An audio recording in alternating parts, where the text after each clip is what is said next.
What's going on, guys? Brawless here, and now it's time to talk about this mind-bending, vomit-inducing game, Sky Beneath. Yes, the beautiful souls over at Mindhaven Games were nice enough to grace me with a preview key to the demo of Sky Beneath, and then later on a full game key to cover the actual game. So I just wanted to give you guys my quick impressions of this demo, because when I came across it on Keymailer, it looked really interesting. I'm a huge fan of Portal, I'm a huge fan of The Swapper, Fez is one of my favorite games of all time, so I like puzzle games. So this one looked very interesting because in this game, you play as Cassie, who is a scavenger, and this takes place on an alien world, and on this alien world, there are mining facilities that the humans were working in, and essentially, I think what I gathered from the demo, long story short, was that there was some kind of disagreement or some kind of war between the aliens and the humans, which shut down the mining facility. So you play as Cassie, who goes in there to get salvage and, you know, different types of loot. So essentially, you're like Rey from Star Wars, except less shit. Now, with you on this journey is your friend Annie, who is an inventor. Now, you as Cassie are wearing this kind of like exosuit, and your friend Annie is an inventor, so she upgrades and augments your suit to give you these different types of abilities. And the main ability in the demo, which is my huge draw, was the ability to, I guess, manipulate gravity or manipulate the entire world that you're in. So you do this by holding the left mouse button down, and then you just move the mouse button around to decide which direction you want to tilt the world.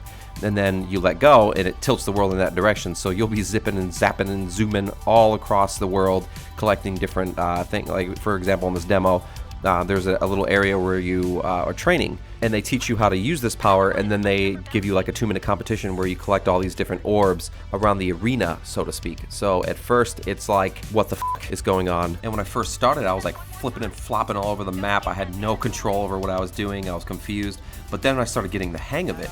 And when I got the hang of it, I was like just basically throwing my character around the map like a rag doll, but she was landing on her feet like a cat, so it was really cool. And I felt on point once I got the hang of it.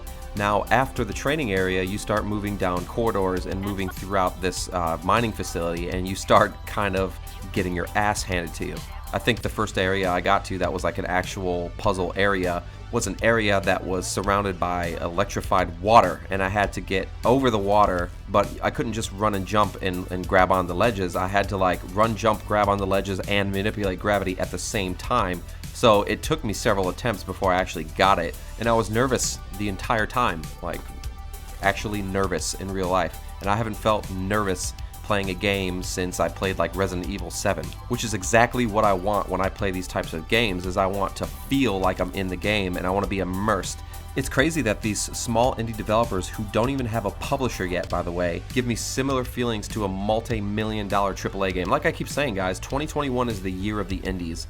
2020, the end of 2020 was the start of the year of the indies as well. I think this year is going to be huge for indies, and I'm really excited to see what else this game brings to the table and what rest of the indie game development community bring to the table. So in this game, I'm really hoping that it would be cool if you can shoot aliens and, you know, there's some kind of combat techniques, because I know the only interaction I really had besides moving the level around was you press the F key to pick up boxes, and then just similar to Portal, you know, you weigh things down.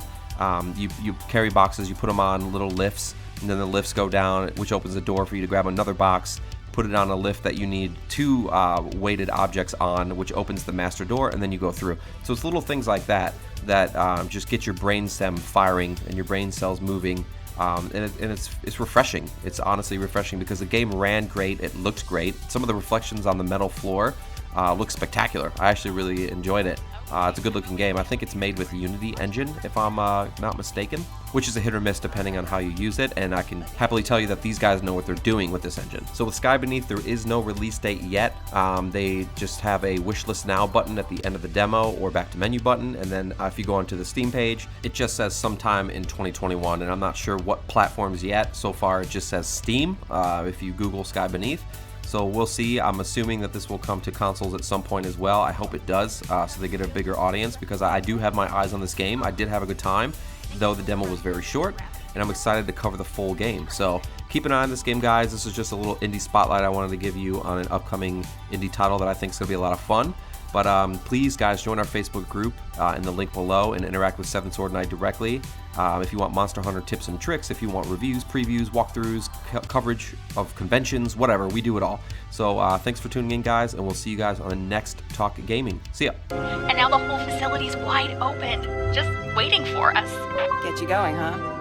Come on, let's go take a peek.